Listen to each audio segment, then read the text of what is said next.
ጆን ዳንኤል ከስር ተፈቶ ወደ ቤቱ መግባቱን ሰምተናል። ይህንን ተከትሎ ዮኒ ማኛ ያስተላለፈው መልእክት በርካቶችን ያስገረመና ያስቆጣ ሆኗል። ዮኒ ማኛ ያስተላለፈው መልእክት ምንድነው? በስፋት የምናነሳው ይሆናል። ከዛ በተጨማሪ አዶናይ እንደሚታወቀው እስር ላይ የሚገኘው እናትየው ያስተላለፉት መልእክትም የበርካቶችን ልብ ያሳዘነና እንደዚሁም ደግሞ በሐዘን ውስጥ እንዲቆዩ ያደረገ ክስተትም ሆኗል። እናትየው ያስተላለፉት በርካቶችንም ያሳዘነና በርካቶችንም ልብ የሰበረው ጉዳይ ምንድነው የሚለውንም የእናትየው መልእክት እንደዚሁ በቪዲዮ ይዣለሁ እሱንም እንመለከታለን። ከዛ በተጨማሪ ከሰሞኑ መነጋገር የነበረው የጋዜጠኛ ሶፎንያስ ጉዳይ ነው የምናነሳው። ጋዜጠኛ ሶፎንያስ እንደሚታወቀው ጸበል እንደገባና በጸበል ራሱን እያከመ እንደሚገኝ ከአሻም ቲቪ ጋር ባደረገው ቆይታ እንደዚሁ ተናግሮ እንደነበረ እናስታውሳለን። እኔም መረጃውን ወደ እናንተ አድርሼላችሁ ነበረ። ታዲያ ያንን ተከትሎ በርካቶች እየተቆጡና እንደዚሁም ደግሞ ጸበል ቦታና ገዳማት ወይም ደግሞ እንደዚህ መንፈሳዊ ስፍራዎች የማንም ወንበዴ መደበቂያ አይደለም ሲሉ ጠንከር ያለና በቁጣ የተሞላ መልእክታቸውን እያስተላለፉ ይገኛሉ። ከዚህ ጉዳይ ጋር በተያያዘ እግረኛው ሚዲያ ከዚህ በፊት ይህንን ጋዜጠኛ ቃለ መጠይቅ አድርጎለት እንደዚሁም ደግሞ የተለያዩ እውነቶችን ለመግለጽ ሲሞክር እንደነበር እናስታውሳለን። አሁን ላይ በድጋሚ የእግረኛው ሚዲያ ባለቤት ተክለ ሃይማኖት እንግዲህ በመቅረብ ቃለ መጠይቆችን ሲመልስና የተለያዩ ማብራሪያዎችን ሲሰጥ ስለ ሁኔታው ሲገልጽም ተመልክቻለሁ። እኔ ጥፋተኛ ሆኜ እኔ እንደተባለው ይቅርታ ብጠይቅ ዛሬ ላይ ደስ ይለኝ ነበረ፣ ነገር ግን ይህ አልሆነም፣ የሆነው ሌላ ነው ሲልም እጅጉን አስደናቂ የሆኑ ምላሾችን ሰጥቷል። በተለይም ደግሞ ጋዜጠኛው ከተናገራቸው ወይም ደግሞ የእግረኛው ሚዲያ ባለቤት ተክለ ሃይማኖት ማለት ነው ካስተላለፋቸው መልእክቶች መካከል አሁን ከወጣው መረጃ በላይ እጄ ላይ ይገኛል፣ እጅጉን አስጸያፊ የሆኑ ቪዲዮዎች እጄ ላይ ይገኛሉ ማለቱ የበርካቶችን ትኩረት ስቧል። እስከ ፍጻሜ ድረስ አብራችሁ ውስጥ ቆዩ፣ እነኚህን በስፋት እንመለከታለን።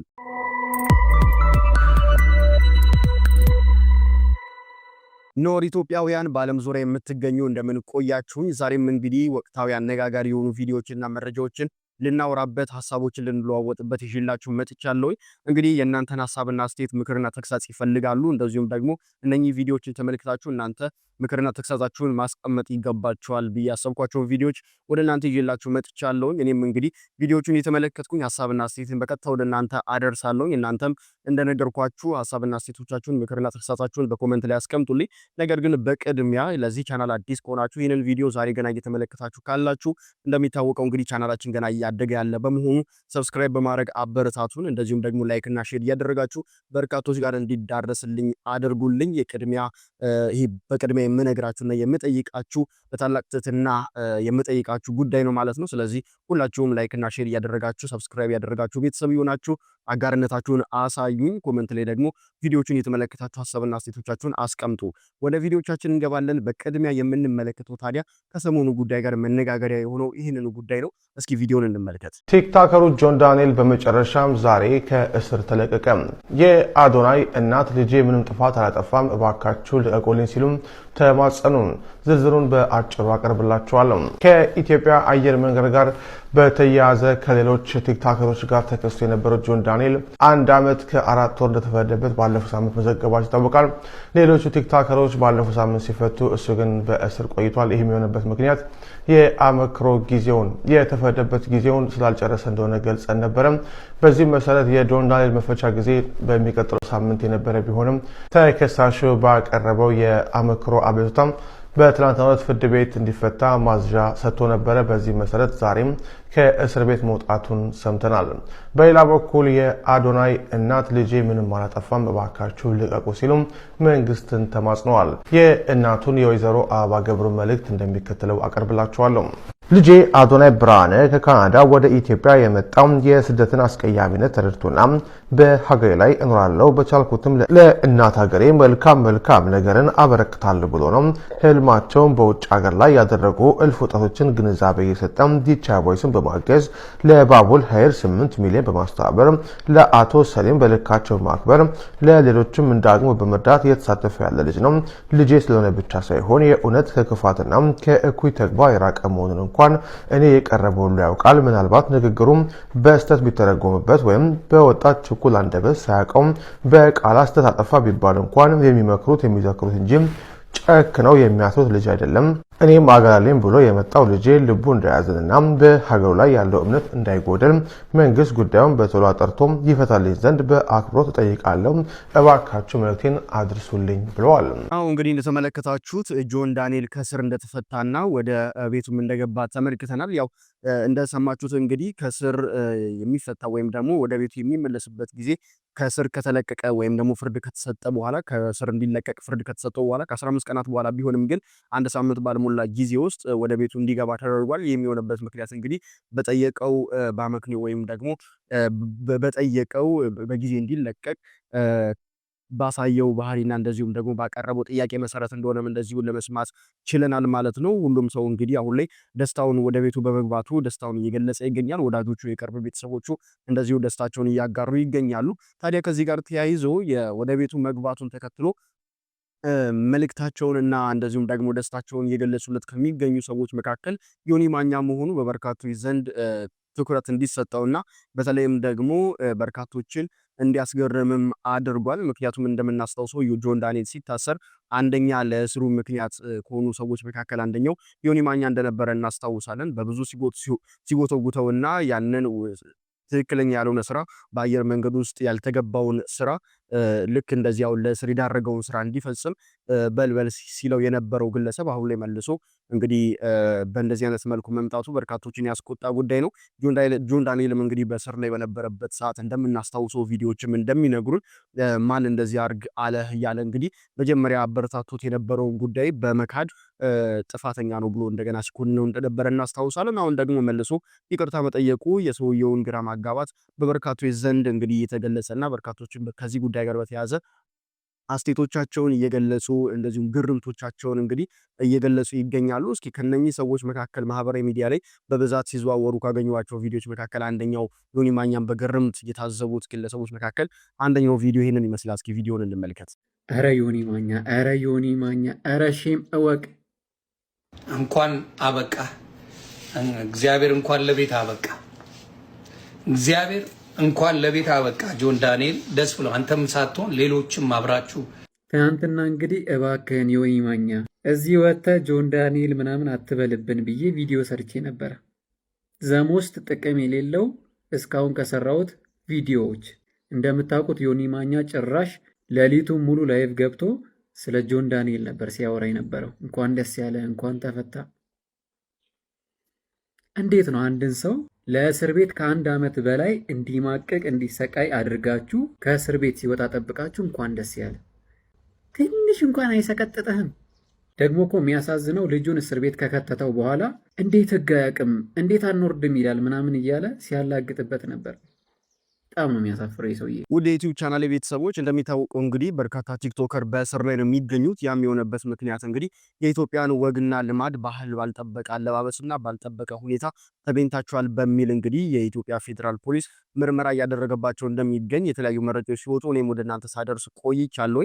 ታዲያ በእስር ላይ ከሚገኙ ግለሰቦች መካከል አንደኛው አዶናይ ነው። አዶናይ በእስር ላይ የተገኘበት ምክንያትም እንደዚሁ ምርመራ ሊደረግበት እንደሆነና የኢትዮጵያን ባህልና ወግ ያልጠበቁ አለባበሶች ከለበሱት መንስኤው ያ እንደሆነ እንግዲህ ተገልጾ በመግለጫውም እንደዛው ተጠቅሶ እንደነበረም ይታወቃል።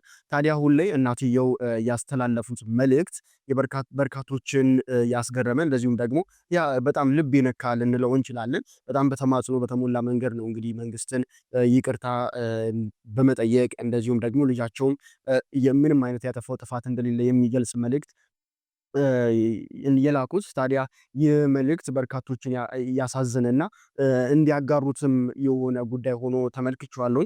እስኪ የእናትየው መልእክት ምን ይመስላል? የሰዎችስ ከዚህ ጉዳይ ጋር በተያያዘ ያላቸው ስሜትና ያስተላለፉት ያጋሩት ስሜታቸውን ያጋሩት በምን አይነት መልኩ ነው የሚለውን እንመልከት። በአሁኑ ሰዓት እንደተሰማው መረጃ ከሆነ በትናንትናው ዕለት የታሰረውን የአዶናይን የልጃቸውን እስራት አስመልክተው የአዶናይ እናት ለመጀመሪያ ጊዜ ኢንተርቪው ሰጥተዋል። በዚህም ኢንተርቪዋቸው ላይ ሀዘን ውስጥ በመሆን ሀሳባቸውን ገልጸዋል። ስለዚህ ነገር ልንገራችሁ። የቲክቶከር አዶናይ ወላጅ እናት የሆኑት ወይዘሮ አበባ ገብሩ ከቢቢሲ ትግርኛ ፕሮግራም ጋር በነበራቸው 8 ደቂቃ የረዘመ ኢንተርቪው እንደተናገሩት ከሆነ ልጄ አዶናይ ኮከቤ ነው። ልጄ የሚያጠፋው ነገር የለም። ያሰረው መንግስት ሁኔታዎችን አጣርቶ እንደሚለቅልኝ አምናለሁ ብለዋል። በተጨማሪም እሳቸው እንደተናገሩት ልጄ የራሱን ምቹ የሆነ ህይወት ትቶ መቶ ሰዎችን የሚያግዝ እኔንም የሚያበረታኝ ልጄ ነው ብለዋል። እያለቀሱም ልጄም ጥፋት የለበትምና በቶሎ ይፈታልኝ ብለው ተናግሯል፣ ተማጽኗል ማለት ነው። እንደሚታወቀው ቀናት በፊት ቲክቶክ አዋርድ ላይ በተፈጸመው ተግባር የኢትዮጵያ ፌዴራል ፖሊስ 4 ቲክቶከሮችን በተጨማሪም እንግዲህ በትናንትናው ዕለት 2 ቲክቶከሮችን ማለትም አዶናይና እንዲሁም ጃኒን የኢትዮጵያን ባህልና ስነ ምግባር የሚጥስ ተግባር አድርገዋል። በዚህ ምክንያት እንግዲህ እነዚህ ቲክቶከሮችን በቁጥጥር ስር አውዬ ማጣራቱን እንደጀመረና እነዚህ ቲክቶከሮችን እንዳሰረ በትናንትናው ዕለትና ከትናንትና በስቲያ ያሳውቋል። ቢቢሲ ሜን ዘገባ በዛሬው ዕለት በራሱ ፔጅ ላይ ያጋራ ሲሆን የኔንም ሐሳብ ለመጀመሪያ ጊዜ ለመግለጽ ያክል ብዙ ጊዜ በዚህ ሶሻል ሚዲያ በአገር ውስጥም ሆነ በውጪ የሚገኙ ሶሻል ሚዲያ የሚጠቀሙ ሰዎች እንደዚህ አይነት ተግባር ይፈጽማሉ። ነገር ግን አስፈላጊው ምርምት ሊደረግ ይገባል። ሆኖም ግን እነዚህ ወጣቶች ናቸውና ያጠፋሉ። ስህተታቸውንም አርመው ይቅርታ የሚጠይቁ ከሆነ በይቅርታ ሊታለፉ ይገባል ብዬ አስባለሁ። ካጠፉት ጥፋት የሰሩትን ጥሩ ነገሮችን በመመልከት በይቅርታ ቢታለፉ መልካም ነው ብዬ አስባለሁ። ይህ የኔ አመለካከት ነው። ያው ጉዳዩ በህግ የተያዘ ስለሆነ ህግ የሚወስነው ነገር ይሆናል። በቅርቡም ወደ ቤተሰቦቻቸው ይቀላቀላሉ ብዬ አስባለሁ። እሱ የኔ የልብ ጸሎትና ምኞት ነው። የተወደዳችሁ የዩቲዩብ ቻናል ቤተሰቦች በተከታታይነት ለእናንተ ሳደርሳቸው ከነበሩ ቪዲዮዎች መካከል ከሰሞኑ አንደኛው የጋዜጠኛ ሶፎንያስ ጉዳይ ነው። በጣም ትኩረት ሊሰጠው የሚገባ ጉዳይ እንደሆነ እንግዲህ በበርካቶች ሲነገር ሲዘገብ መረጃውም ሲተላለፍ እንደነበረ እናስታውሳለን። ታዲያ የዚህ ጋዜጠኛ ነገር አሁንም አሳሳቢ ደረጃ ላይ እንደሚገኝ በተለይም ደግሞ አንዳች የሚጠቁመን ነገር እንዳለ እንደዚሁ በርካቶች ሲናገሩ ተመልክቻለሁ። በተለይም ደግሞ ከዚህ ቀደም ገና በእንጭጩ ጋዜጠኛው ከእግረኛው ሚዲያ ጋር ቆይታ አድርጎ እንደነበረና በሰዓቱም እግረኛው ሚዲያን በብዙ ሲተች እንደነበረ በርካቶችም እግረኛው ሚዲያ ያልተገባ የጋዜጠኛውን ክብር ያልጠበቀ ወይም ደግሞ የእንግዳውን ክብር ባልጠበቀ መልኩ ነው ቃለ መጠይቁን ያደረገው ብለው እንግዲህ በርካታ ትችቶችን ሲሰነዝሩበት እንደነበረ ጋዜጠኛውም አሁን የእግረኛ ሚዲያ ባለቤት ተክለ ሃይማኖትም እንደዚሁ ሲናገር ለመስማት ችያለሁ። በእርግጥ በሰዓቱ በርካታ የሆነ ውዝግብ ነበረ ሲነሳ የነበረው በሚዲያው ላይ ማለት ነው። አሁን ላይ ግን ያ ነገር ሁሉ ፉርሽ የሆነ ይመስላል። ምክንያቱም ጋዜጠኛ ተክለ ሃይማኖት በራሱ ሚዲያ ላይ ቀርቦ በተናገረው ንግግር በርካቶችም እየተገረሙና ይቅርታ አዘል መልእክታቸውንም እንደዚሁ እያስተላለፉ ተመልክቻለሁ። ምክንያቱም እግረኛው ሚዲያ የዛን ሰዓት ላይ አንዳንድ ጭምጭምታዎችን ለመግለጥና እንደዚሁም ደግሞ አንዳንድ የተደበቁ ነገሮችንም እንደዚሁ ለማረም ሲሞክር ነው አሁን ላይ ካለፈ በኋላ እየተረዳ ነው ወይም ደግሞ እየታዘብ ነው ማለት ነው። ይህንንም ራሱ ተክለ ሃይማኖት ይናገራል። አሁን ላይ እጅጉን አሁን ከወጡት በላይ እጅጉን አጸያፊ የሆኑ ቪዲዮዎች እጅጉን በጣም የሚያስገርሙና የሚያሳዝኑ ቪዲዮዎች እጅ ላይ ይገኛሉ ሲል ነበር የገለጸው። ይህንንም እንደማያወጣውና ለሚዲያ ግባት እንደማያደርገው ተናግሯል። ምክንያቱም ይህ ግለሰብ አሁን ካለበት ስህተት ተምሮ ራሱን አስተካክሎ ወደ ትክክለኛው መንገድና ሁሉም ሰው ወደሚጋራው ሐሳብ መምጣት እንዳለበት እንደዚሁ ለማስተማር ይህንን ነገር ፈጽሞ አላደርገውም። እኔ ስህተት ሆኜ ይቅርታ ብጠይቅ ያ ሁሉ ያደረኩት በሚዲያው ላይ የፈጸምኩት በሚዲያ በቃለ መጠይቁ ላይ የተናገርኳቸው ነገሮች ሁሉ ያሳየኋቸው ተግባራት ሁሉ ስህተት ሆነው ዛሬ ላይ ይቅርታ ብጠይቅ ደስ ይለኝ ነበረ ሲል ተክለ ሃይማኖት ተናግሯል። ታዲያ አሁን ላይ የተነጋገሩበት ያሉ በርካቶችም ሀሳባቸውን እየሰጡበት ያለው ጉዳይ ተክለ ሃይማኖት በራሱ የእግረኛው ሚዲያ ላይ ቀርቦ ያስተላለፉ መልእክቶችን በተከታታይነት እስኪ 1-2 ቪዲዮዎችን ላስመልክታችሁና ከዚያም እንመለሳለን። እኔ የምመኘው የነበረው ሶፎንያስን በዛ መንገድ ኢንተርቪው አድርጌ ያ ሁሉ ሰው እኔን ሰድቦኝ አንተ ነህ እንጂ ከፍ ዝቅ ያረከው እሱ እንደዛ አይደለም ብሎ አጥረግርጎ ሰድቦኛል አይደለ? ያን ጊዜ እኔ አሁን ይቅርታ የምባልበትን ብፈልግ ኑሮ አሁን ናዝሬት ያሉ ልጆች መንገድ ላይ አገኝተው እንዲህ ብለው ተጻጽፈው ካወጡት በላይ ማአት ፋይል ማውጣት ይችል ነበር። እፈልጌ የነበረው እኔ እንደዛ አልነበረም። እፈልጌ የነበረው እኔ የማንቂያ ደወሉ ሁኜ እንደዛ ዳር ዙሬ ጠይቄ በዚህ ህይወት ከቀጠልኩ ሌላ ከተክለ ሃይማኖት የከፋ ሰው ጋር ይደርሳል እና ህይወት ያኔ ይገለባበጣል፣ እዚህም ደረጃ ነኝ እንዴ ብሎ እንዲነቃ። በነገራችን ላይ ከዚህ ጉዳይ ጋር በተያያዘ አርቲስቶች ምንም አይነት መልእክትን ሲያስተላልፉ አሊያም ደግሞ ይህንን ነገር ተቃውሞ እንደ ሀገር ማለት ነው ድምጻቸውን ሲያሰሙ አልተመለከትኩኝም። ታዲያ ከአርቲስቶች ጋርም በተያያዘ ታዲያ ይሄ ጉዳይ ትኩረት ሊሰጠው የሚገባ እንደ ማህበረሰብ ሁሉም ሰው ሊቃወሙ የሚገባ ጉዳይ በመሆኑ አርቲስቶችም በተለይ ደግሞ ተሰሚነት ያላቸው አካላትም ይህንን ጉዳይ በብዙ እንደዚሁም ሊቃወሙና ወጥተው ትክክል አይደለም የሚል ድምጻቸውን ሊያሰሙ ይገባል የሚል መልእክቶችም እየተተላለፉ ይገኛሉ። በተለይም ደግሞ አሁን ሶሻል ሚዲያ አጠቃቀማችን ጋር በተያያዘ ጥያቄ የተነሳ ይገኛል። በተለይም ደግሞ አሁን ላይ የሚታዩ ከመንግስትም የሚመጡ አንዳንድ ጠንከር ያሉ እርምጃዎችም የሚዲያ አጠቃቀማችንን በአግባቡ እንዲሆንና በምን አይነት መልኩ መሆን አለበት የሚለውን ነገር እርምትና አቅጣጫ የሚሰጥ ጉዳይ ሆኖ ታይቷል የሚሉ አስተያየቶችንም እንደዚሁ እየሰማሁኝ ይገኛለሁ። ታዲያ አሁን ላይ ሶሻል ሚዲያው ምንድነው የሚነግረን? በሰዎች ዘንድ አቴንሽን ለማግኘት፣ በሰዎች ዘንድ ትኩረት ለማግኘት፣ በሰዎች ዘንድ እውቅናን ለማግኘት በሚደረጉ ጥረቶች ውስጥ እንግዲህ ያልተገቡ ስራዎች፣ ከባህል ያፈነገጡ ያልተለመዱ ልማዶችን እያተንጸባረቁ ነው የተመለከትን የምንገኘው። ታዲያ በአንድ ወቅት ላይ አርቲስት ሰላም ተስፋዬ ይሄ ራስን ወደ ሚዲያው አጋልጦ እውቅናን ከማግኘት ጋር በተያያዘ በሰዎች ዘንድ ትኩረትን የማግኘትን ጉዳይ በተመለከተ ያስተላለፈችው መልእክት በዚህ ሰዓት ላይ የበርካቶችን ትኩረት ስቧል። እስኪ ቪዲዮን እንመልከት። ትልቁ ነገር እሱ ነው። ሰው እንዲወድሽ መጣር የለብሽም። በማንነትሽ በራስሽ መንገድ አንቺ ባለሽ ነገር እግዚአብሔር በሰጠሽ ነገር ለመኖር ሞክሪ። የሚወድ ሰው ይኖራል፣ ኦፍኮርስ ይኖራል። ያንን ነገር የሚከተል ሰው፣ ያንቺን ባህሪ የሚወድ ሰው፣ ያንቺ አስተሳሰብ የሚወድ ሰው ኦፍኮርስ ይኖራል። የሚጠላሽም ይኖራል። ስለዚህ የሚጠላሽ ይጠላሻል። ላይ ምንም ብታረጊ መቼም ሊወድሽ አይችልም። ስለዚህ ለምን ራስሽን ማንነትሽን እንትን ታደርጊያለሽ? ለምን ትደክሚያለሽ? ኪሳራ ነው። የሆነ ሰዓት ላይ ለሚታወቅ ነገር እንደ ኪሳራ ነው። የሆነ ሰዓት ላይ ያወቅሽ ሰዓት ደግሞ እንዴት እንደሚያወርድሽ አስቢ። በጣም የሚያስጠላ ወራድ ነው የምትወጪው።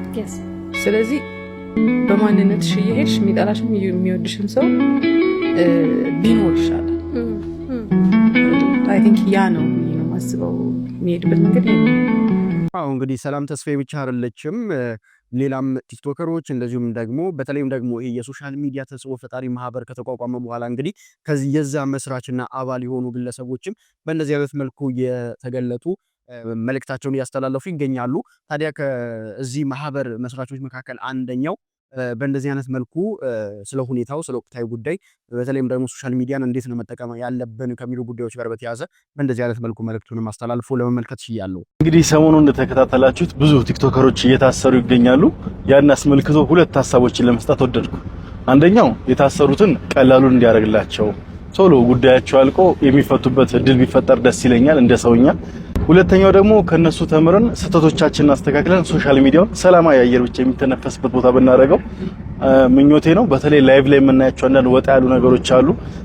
አንዳንዴ ተሳቀልን፣ ተጨበጨበልን፣ ብዙ እይታ አገኘልን ብለን የምንሰራቸው መጥፎ ነገሮች አሉና ትንሽ ቆም ብለን ራሳችንን እንድንፈትሽ መልካም አጋጣሚ ይሆናል ብዬ አስባለሁ። ለታሰሩት ሁሉ ቀላሉን ያርግላቸው ምኞቴ ነው። ሰላም ለሀገራችን፣ ሰላም ለኢትዮጵያችን፣ ሰላም ለዓለማችን። የተወደዳችሁ የኖር ኢትዮጵያ ቤተሰቦች ዛሬ እንግዲህ በመረጃዎች እንደዚሁም ደግሞ አዳዲስ ጉዳዮችን በቪዲዮዎች አካትቼ በእንደዚህ አይነት መልኩ ወደ እናንተ አድርሻለሁ። በቪዲዮዎቻችን አዳዲስ ነገር እንደተመለከታችሁ በቆይታችሁም ደስተኛ እንደነበራችሁ ተስፋ አደርጋለሁ። ቻናላችንን ሰብስክራይብ በማድረግ ቤተሰቡ በርካቶች ጋር እንዲዳረስልን ላይክ እና ሼር ማድረግ እንዳይዘነጋ። ወደ ቤተሰቦች በአዳዲስ ጉዳዮች በአዳዲስ ወቅታዊና አነጋጋሪ ክስተቶች መረጃዎችና ቪዲዮዎች ዳግም እስከመመለስ ለዛሬው እዚህ ጋር ለማብቃት ወደድኩኝ። ቸር ቆዩልኝ።